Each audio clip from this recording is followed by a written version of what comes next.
Sensation, le MAG. Bonjour à tous, bienvenue sur Sensation. Il courait son premier grand marathon en novembre 2023 au profit des enfants malades. Je suis aujourd'hui avec Thibaut Decroix, bonjour. Bonjour. Alors vous habitez au Clé-sous-Bois et depuis plusieurs mois vous courez au profit de l'association Petit Prince. L'association réalise le rêve d'enfants malades tout au long de l'année. Pourquoi avoir choisi de courir pour cette association ?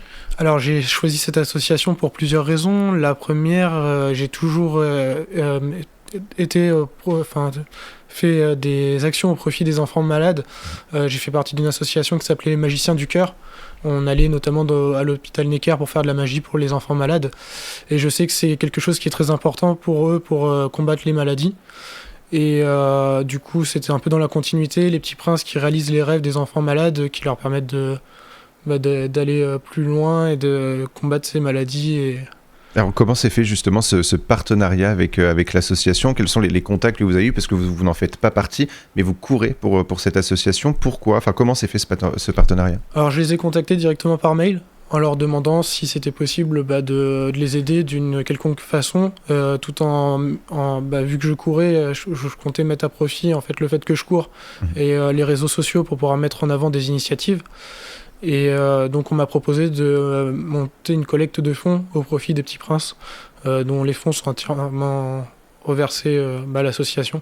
Alors vous participez depuis plusieurs mois à des événements. Le premier que vous avez fait, c'est le Trailowin organisé par la commune des Clés-sous-Bois, et vous avez décidé en janvier, lors de la Thoiry Night Race, de justement soutenir les Petits Princes pour la première fois. C'était pour le Trailowin, c'était en 2022. Est-ce que c'est ce trail justement qui vous a motivé à renouveler l'expérience et à vous donner presque à fond finalement pour cette association ? C'est-à-dire que le trail m'a permis de voir que la course était très importante dans ma vie pour avoir vraiment un équilibre vie pro et vie perso. Et ça m'a permis également, effectivement, ça m'a donné envie d'aller plus loin et de continuer les courses et d'être plus visible pour l'association. Et d'un trail, vous vous êtes lancé pour objectif en novembre 2023 de participer à votre premier marathon, le marathon de Deauville, un peu plus de 42 km de course. Comment on se prépare à ce genre de défi ? C'était un défi un peu fou parce que en octobre 2022, je ne courais pas avant le Trailowin. Là, c'est l'année 2023, j'ai enchaîné les courses de plus en plus longues. Donc pour me préparer, j'ai été épaulé par plusieurs personnes qui m'ont guidé dans les entraînements, parce que c'est très important d'avoir des entraînements qui sont réguliers. Faut avoir beaucoup de rigueur.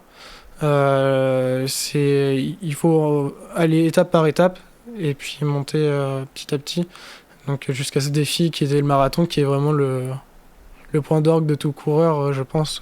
Et sur votre page Facebook, où on peut suivre justement vos différents défis, vous indiquez que 2023 a été une année de sacrifice, de doute, de persévérance et d'entraînement.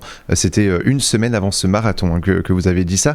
Qu'est-ce qui a été le plus difficile selon vous dans la préparation au marathon de Deauville ? Il y a eu plusieurs choses, mais déjà, ne serait-ce que la nourriture, parce que j'étais plutôt grec pizza, et là, il faut faire attention à manger sainement, à faire et à boire aussi. Je bois très peu.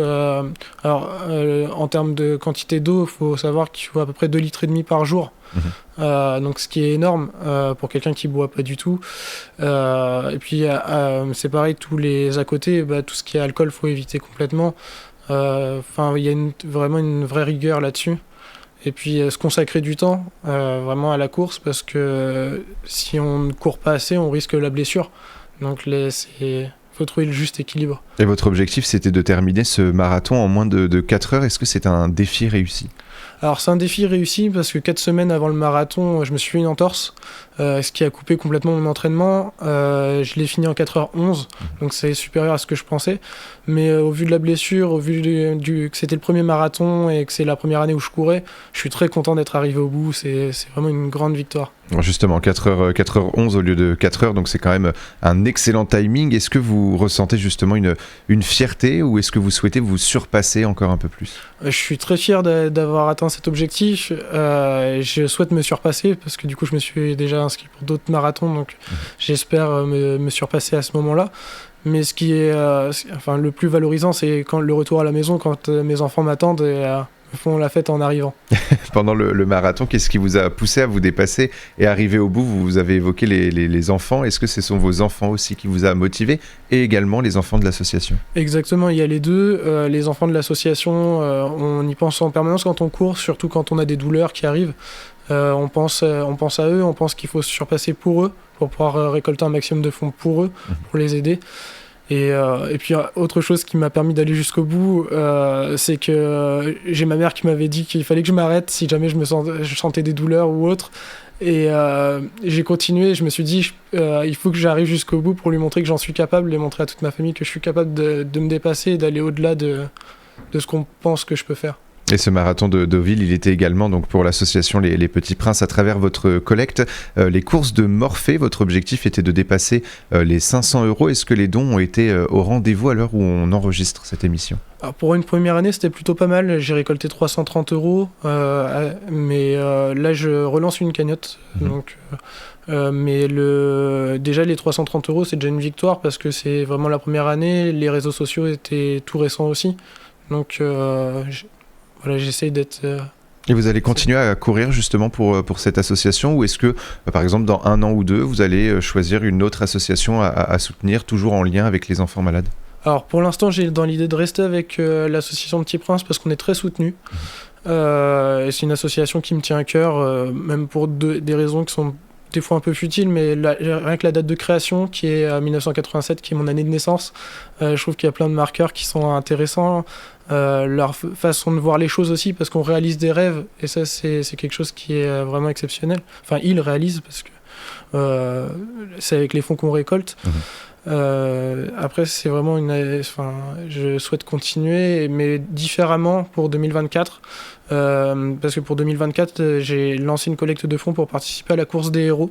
Donc les fonds vont toujours à la même association, sauf qu'il faut atteindre 400 € de dons avant le 12 juin pour pouvoir participer à cette course. Donc ça met un timing un peu plus serré. Donc ça va être là votre objectif, ça va être les 400 € justement récoltés pour pouvoir participer à cet événement. Exactement, et j'ai l'appui de mon entreprise qui est la Massif, qui m'aide financièrement par rapport aux courses. Donc ça c'est très important aussi pour moi, d'être soutenu par mon employeur pour que ça soit en termes de temps, parce qu'il faut du temps aussi pour récupérer après certaines courses, notamment après le marathon. Donc... Et alors lors de l'élection Miss France, la 4e dauphine a également montré son soutien à l'association des Petits Princes. Est-ce que votre objectif c'est également de se rapprocher d'elle pour pouvoir mettre en avant déjà votre soutien à vous et peut-être faire quelque chose ensemble pour soutenir l'association? Ah, ça serait génial, oui, de faire, d'avoir un lien avec Maxime Tessier. De même qu'avec d'autres parrains, parce que là, il y a beaucoup de parrains de l'association, il y a Faustine Bollard aussi. Donc c'est des gens qui sont assez influents, qui ont une aura qui est très positive en plus. Donc effectivement, si je pouvais me rapprocher d'eux pour pouvoir faire bénéficier de plus de fonds aux enfants malades, ce serait avec plaisir. Et vous avez annoncé également votre participation au marathon de Paris en avril 2024. Quels sont vos objectifs pour ce marathon?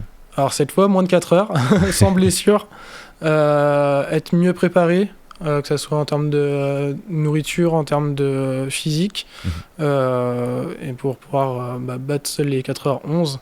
Et puis le marathon de Paris étant très médiatisé, j'espère aussi avoir ce gain de médiatisation pour pouvoir avoir des fonds supplémentaires. Il restera encore quelques mois avant un mois et demi avant le 12 juin. Et votre initiative s'appelle les courses de Morphée. Pourquoi ce nom? Alors, parce que Morphée me fait penser vraiment au monde du rêve. Pour moi, c'est vraiment le roi du monde des rêves.